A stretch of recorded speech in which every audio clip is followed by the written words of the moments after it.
Hi, welcome back to another edition of our Business English series. Today we're going to be talking about the business meeting. And like the others in the series, before we get started, let me touch on just a few points. Please remember, when doing a meeting, especially a business meeting, brevity is power. And what I mean by brevity is keep it short, keep it brief. Don't talk too much. But again, be careful not to talk too little.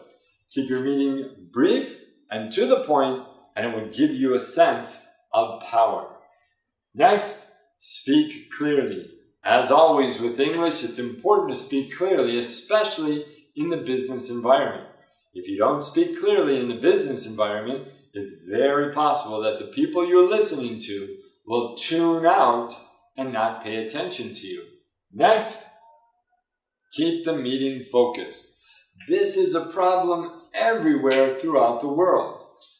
We have meetings several times throughout the day, and one of the biggest complaints that employees have is that the meeting wasn't focused and ran over in time.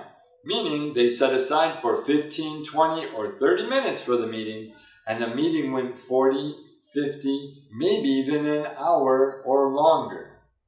Keep the meeting brief, speak clearly, and stay focused. Now that we got that out of the way, let's focus on our two primary points.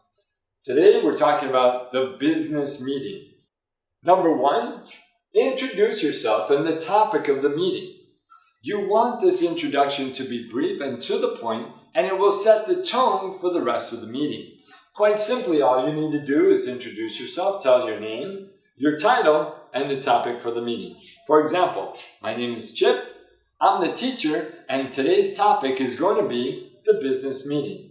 An introduction as simple as that keeps everybody focused and on point. They know who I am, they know what my title is, and they know what we will be talking about. Point number two, allow others to speak and share their ideas. Sometimes in the business meeting, all too often, one or two people speak and speak and speak and speak, and before you know it, the meeting's over and no one else had a chance to speak. If you're leading the meeting, be sure to let other people speak as well. This way, they have a sense of being heard.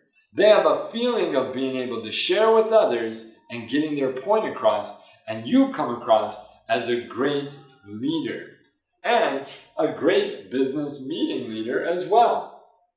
Simply say something as simple as this. What ideas do you have that could move this, whatever the topic is, forward?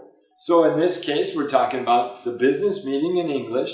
I would simply say, if I'm speaking to a group of people, what ideas might you have that I might be able to use to help move this topic forward, business meetings, so that we can get the message out to more people, have more effective meetings. And then at this point, I want to stop talking. Listen to the input from the other people at the meeting. I hope you enjoyed today's lesson, and keep in mind, brevity is power. Keep it clear and keep it focused.